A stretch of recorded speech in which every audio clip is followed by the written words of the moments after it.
Hello everyone, welcome to our channel Kalyani's family vlogs. నేను మీ కళ్యాణి. ఏంటి ఈ సండే ఏం స్పెషల్ చేసుకోవాలి అని ఆలోచిస్తూ ఉన్నారా? అందుకే నేను మీకోసం ఒక మంచి రెసిపీతో అయితే మీ ముందుకు వచ్చేసాను. ఎప్పుడు చికెన్ ఫ్రై, చికెన్ కర్రీ ఏం చేసుకుంటారు, ఈసారి డిఫరెంట్గా ఈ గోంగూర చికెన్ని ట్రై చేయండి. చికెన్ కర్రీ కంటే సింపుల్గా అయిపోతుంది, టేస్ట్ అయితే అదిరిపోతుంది. చేసుకోవడం చాలా సింపుల్, నేను చూపిస్తాగా. ముందుగా అయితే ఇక్కడ 1 కిలో చికెన్ని మంచిగా వాష్ చేసుకొని, నేను ఎప్పుడు చెప్తూ ఉంటాను కదా, చికెన్కి ముందుగా ఉప్పు, పసుపు, కారం అలాగే అల్లం వెల్లుల్లి పేస్ట్ వేసి మంచిగా చేతులతో మసాలాలన్నీ పట్టించుకొని చికెన్ అయితే ఒక అరగంట పాటు మ్యారినేట్ చేసి పక్కన పెట్టుకోవాలి. తర్వాత ఒక కడాయి తీసుకొని దాంట్లోకి కర్రీకి సరిపడా ఆయిల్ని వేసుకొని, ఆయిల్ బాగా వేడైన తర్వాత కట్ చేసుకున్న ఉల్లిపాయ ముక్కల్ని వేసి మంచిగా పింక్ కలర్లోకి వచ్చిన తర్వాత మనం ముందుగా మ్యారినేట్ చేసి పెట్టుకున్న ఈ చికెన్ని అందులోకి వేసి మొత్తం ఆయిల్ ఇంకా ఆనియన్స్ అన్నీ కూడా చికెన్కి పట్టేలాగా ఇలా మొత్తం మిక్స్ అయ్యేలాగా ఒకసారి కలుపుకొని మూత పెట్టి ఒక 10 నిమిషాలు మీడియం ఫ్లేమ్లో అలా వదిలేయాలి. అప్పుడు ఆ చికెన్లో ఉండే వాటర్ అంతా బయటకు రిలీజ్ అయ్యి ఆ వాటర్ అనేది ఇంకిపోతుంది. ఈ స్టేజ్లో మన చికెన్ కూడా ఒక 50% వరకు కుక్ అయిపోతుంది. చూస్తున్నారు కదా, ఇలా చికెన్ని అడుగు పట్టకుండా మంచిగా కలుపుకుంటూ ఇలా ఉడికిన తర్వాత దీంట్లోకి ఇప్పుడు 1 గ్లాస్ వరకు వాటర్ని అయితే వేసుకోవాలి.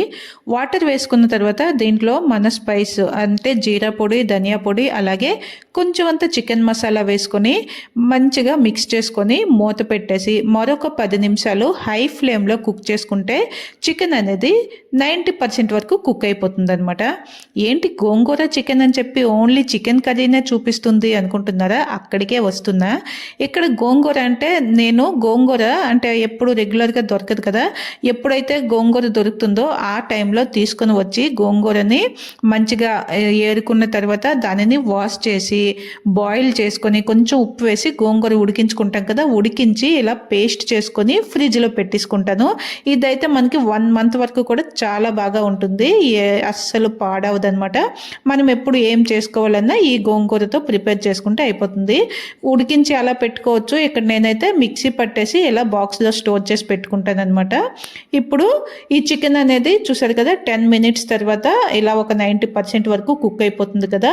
ఈ స్టేజ్లో మనకి ఎంత క్వాంటిటీ వరకు గోంగూర కావాలో అంతవరకు వేసుకోవాలి. అంటే గోంగూర పులుపుదనం ఉంటుంది కదా, కొంచెం పుల్ల ఎక్కువగా ఉంటే క్వాంటిటీ తగ్గించుకోండి, కొంచెం పులుపు తక్కువగా ఉన్నా లేదా పులుపు ఇష్టపడేవారైనా గోంగూరని కొంచెం ఎక్కువగా వేసుకొని ఇప్పుడు మన గోంగూర అలాగే చికెన్ రెండు కూడా మంచిగా మిక్స్ అయ్యేలాగా ఒక్కసారి బాగా కలుపుకోవాలన్నమాట.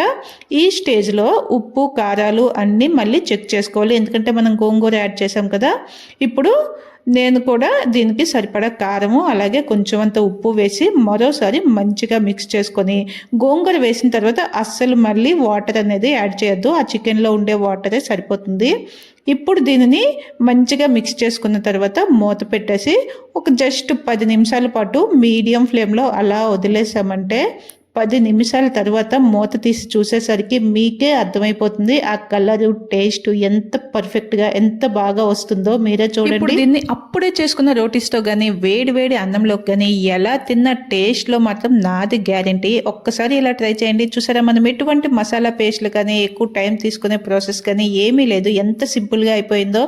మరి ఈ సండే ట్రై చేస్తారు కదా, మరి రెసిపీ ఎలా వచ్చిందో నాకు కామెంట్ చేయండి. మరి రెసిపీ మీకు బాగా నచ్చినట్లయితే ఒక చిన్న లైక్ చేసి మన ఛానల్ని వెంటనే సబ్స్క్రైబ్ చేసుకోండి. Thank you for watching.